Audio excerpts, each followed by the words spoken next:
ਜੇ ਤੁਸੀਂ ਹਾਲੀਵੁੱਡ ਦੀਆਂ ਫਿਲਮਾਂ ਦੇ ਸ਼ੌਕੀਨ ਜੇ ਤੇ ਫਿਰ ਤੁਸੀਂ ਹਾਲੀਵੁੱਡ ਦੀਆਂ ਫਿਲਮਾਂ ਦੇ ਵਿੱਚ ਜ਼ੂੰਬੀਆਂ ਜ਼ਰੂਰ ਵੇਖੀਆਂ ਹੋਣਗੀਆਂ। ਹੁਣ ਜਿਹੜੀਆਂ ਜ਼ੂੰਬੀਆਂ ਇਹਨਾਂ ਫਿਲਮਾਂ ਦੇ ਵਿੱਚ ਵਿਖਾਈਆਂ ਜਾਂਦੀਆਂ ਨੇ ਉਹ ਟੁਰਦੀਆਂ ਫਿਰਦੀਆਂ ਗਲੀਆਂ ਸੜੀਆਂ ਲਾਸ਼ਾਂ ਹੁੰਦੀਆਂ ਨੇ ਜੋ ਕਿਸੇ ਵਾਇਰਸ ਦੇ ਕਾਰਨ ਜਾਂ ਜੇ ਕੋਈ ਜ਼ੂੰਬੀ ਕਿਸੇ ਇਨਸਾਨ ਨੂੰ ਵੱਢ ਲਵੇ, ਉਹਨੂੰ ਚੱਕ ਮਾਰ ਦਵੇ ਤੇ ਉਹਦੇ ਵੱਢਣ ਦੇ ਨਾਲ ਦੂਜੇ ਇਨਸਾਨ ਵੀ ਜਿਹੜਾ ਹੈ ਉਹ ਜ਼ੂੰਬੀ ਬਣ ਜਾਂਦਾ ਹੈ। ਉਹ ਹੱਥ ਫੈਲਾ ਕੇ ਦੂਜੇ ਇਨਸਾਨਾਂ ਦੇ ਪਿੱਛੇ ਭੱਜਦੀਆਂ ਨੇ ਤੇ ਇਨਸਾਨ ਜਾਂ ਤਾਂ ਉਹਨੂੰ ਮਾਰਨ ਦੀ ਕੋਸ਼ਿਸ਼ ਕਰ ਰਹੇ ਹੁੰਦੇ ਨੇ ਤੇ ਜਾਂ ਫਿਰ ਆਪਣੇ ਆਪ ਨੂੰ ਬਚਾਉਣ ਦੀ ਕੋਸ਼ਿਸ਼ ਕਰ ਰਹੇ ਹੁੰਦੇ ਨੇ। ਹੁਣ ਜ਼ੂੰਬੀਆਂ ਦੇ ਅੰਦਰ ਸੋਚਣ ਸਮਝਣ ਦੀ ਐਬਿਲਿਟੀ ਨਹੀਂ ਹੁੰਦੀ, ਉਹਨਾਂ ਅੰਦਰ ਸਿਰਫ ਇੱਕੋ ਹੀ ਸੈਂਸ ਰਹਿ ਜਾਂਦੀ ਹੈ, ਜਾਂ ਉਹਨੇ ਬੰਦੇ ਨੂੰ ਖਾਣਾ ਹੈ ਜਾਂ ਉਹਦਾ ਗੋਸ਼ਤ ਖਾਣਾ ਹੈ। ਹੁਣ ਜ਼ੂੰਬੀ ਇਹਦਾ ਕਨਸੈਪਟ ਕਿਦੋਂ ਦਾ ਹੈ ਤੇ ਫਿਲਮਾਂ ਦੇ ਵਿੱਚ ਜਿਹੜੀਆਂ ਜ਼ੂੰਬੀਆਂ ਵਿਖਾਈਆਂ ਜਾਂਦੀਆਂ ਨੇ ਇਹ ਹਕੀਕਤ ਦੇ ਨਾਲ ਇਹਨਾਂ ਦਾ ਕਿੰਨਾ ਕੁ ਤਾਲੁਕ ਹੈ, ਅੱਜ ਇਸੇ ਬਾਰੇ ਅਸੀਂ ਗੱਲ ਕਰਨ ਜਾ ਰਹੇ ਹਾਂ। ਹੁਣ ਜਿਹੜੇ ਰਿਸਰਚਰ ਨੇ ਉਹ ਆਖਦੇ ਨੇ ਕਿ ਕਦੀਮ ਯੂਨਾਨ ਅੰਦਰ ਜ਼ੂੰਬੀਆਂ ਯਾਨੀ ਜਿਹੜੇ ਲੋਕੀ ਮਰ ਜਾਂਦੇ ਨੇ ਉਹ ਕਿਤੇ ਦੁਬਾਰਾ ਉੱਠ ਕੇ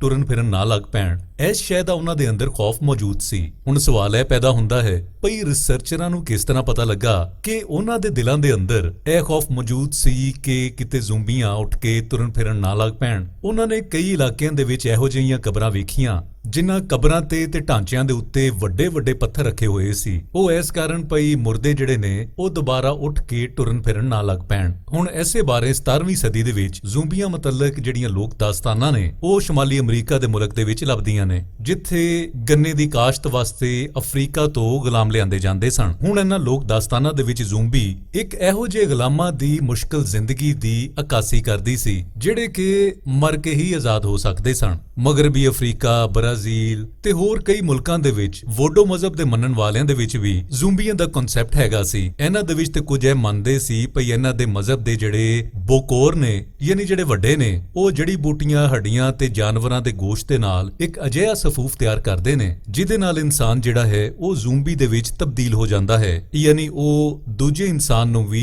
ਜ਼ੂੰਬੀ ਦੇ ਵਿੱਚ ਕਨਵਰਟ ਕਰ ਸਕਦਾ ਹੈ। ਹੁਣ ਇਹ ਜਿਹੜਾ ਪਾਊਡਰ ਤਿਆਰ ਕਰਦੇ ਸਨ ਇਹਨੂੰ ਉਹ ਲੋਕੀ ਜ਼ੂੰਬੀ ਪਾਊਡਰ ਆਖਦੇ ਸਨ। ਹੁਣ ਸਾਇੰਸ ਇਹਦੇ ਬਾਰੇ ਕੀ ਆਖਦੀ ਹੈ? ਆਖਿਆ ਜਾਂਦਾ ਹੈ ਭਈ ਜੇ ਇਹ ਖਾਸ ਤਰ੍ਹਾਂ ਦਾ ਕੈਮੀਕਲ ਜਿਹੜਾ ਕਿ ਜ਼ੂੰਬੀ ਪਾਊਡਰ ਦੇ ਵਿੱਚ ਮੌਜੂਦ ਹੈ ਜਿਵੇਂ ਟੈਟਰੋਡੋਟੌਕਸਿਨ, ਇਹਦੀ ਥੋੜੀ ਜਿਹੀ ਮਿਕਦਾਰ ਵੀ ਅਜਿਹੀਆਂ ਅਲਾਮਤਾਂ ਜਿਹੜੀਆਂ ਨੇ ਉਹ ਲੈ ਕੇ ਆ ਸਕਦੀ ਜਿਸਮ ਦੇ ਅੰਦਰ ਜਿਹਦੇ ਨਾਲ ਇਨਸਾਨ ਜਿਹੜਾ ਹੈ ਉਹ ਜ਼ੂੰਬੀ ਵਾਂਗੂ ਲੱਗਣਾ ਸ਼ੁਰੂ ਹੋ ਜਾਂਦਾ ਹੈ, ਯਾਨੀ ਉਹਦੇ ਲਈ ਟੁਰਨਾ ਫਿਰਨਾ ਔਖਾ ਹੋ ਜਾਂਦਾ ਹੈ, ਸਾਹ ਉਖੜ ਜਾਂਦਾ ਹੈ ਤੇ ਉਹ ਕਨਫਿਊਜ਼ਨ ਦਾ ਸ਼ਿਕਾਰ ਹੋ ਜਾਂਦਾ ਹੈ। ਤੇ ਜੇ ਇਹ ਕੈਮੀਕਲ ਬਹੁਤਾ ਦੇ ਦਿੱਤਾ ਜਾਵੇ ਤੇ ਇਨਸਾਨ ਮਰ ਵੀ ਸਕਦਾ ਹੈ। ਪਰ ਜਿਹੜੀਆਂ ਜ਼ੂੰਬੀਆਂ ਹਾਲੀਵੁੱਡ ਦੀਆਂ ਫਿਲਮਾਂ ਦੇ ਵਿੱਚ ਵਿਖਾਈਆਂ ਜਾਂਦੀਆਂ ਨੇ ਉਹਨਾਂ ਦਾ ਹਕੀਕਤ ਦੇ ਨਾਲ ਕੋਈ ਤਾਲੁਕ ਨਹੀਂ ਤੇ ਨਾ ਹੀ ਸਾਇੰਸ ਇਹਨਾਂ ਨੂੰ ਮੰਨਦੀ ਹੈ, ਇਹ ਸਿਰਫ ਇੱਕ ਫਿਕਸ਼ਨ ਹੈ। ਹੁਣ ਜ਼ੂੰਬੀ ਦਾ ਜਿਹੜਾ ਕਨਸੈਪਟ ਹੈ ਹੁਣ ਮਾਡਰਨ ਦੌਰ ਦੇ ਵਿੱਚ ਉਸ ਵੇਲੇ ਸਾਹਮਣੇ ਆਇਆ ਜਦੋਂ 1962 ਦੇ ਵਿੱਚ ਇੱਕ ਫਿਲਮ ਆਈ ਜਿਹਦਾ ਨਾਂ ਸੀ Night of the Living Dead. ਇਹ ਫਿਲਮ ਇੰਨੀ ਮਸ਼ਹੂਰ ਹੋਈ ਕਿ ਇਸ ਫਿਲਮ ਤੋਂ ਬਾਅਦ ਬਹੁਤ ਸਾਰੀਆਂ ਅਜਿਹੀਆਂ ਫਿਲਮਾਂ ਬਣ ਚੁੱਕੀਆਂ ਨੇ ਜਿਨ੍ਹਾਂ ਦੇ ਵਿੱਚ ਜ਼ੂੰਬੀ ਵਿਖਾਏ ਜਾਂਦੇ ਨੇ। ਇਹਨਾਂ ਫਿਲਮਾਂ ਦੇ ਵਿੱਚ ਜਿਹੜੀਆਂ ਜ਼ੂੰਬੀਆਂ ਟੁਰਦੀਆਂ ਫਿਰਦੀਆਂ ਲਾਸ਼ਾਂ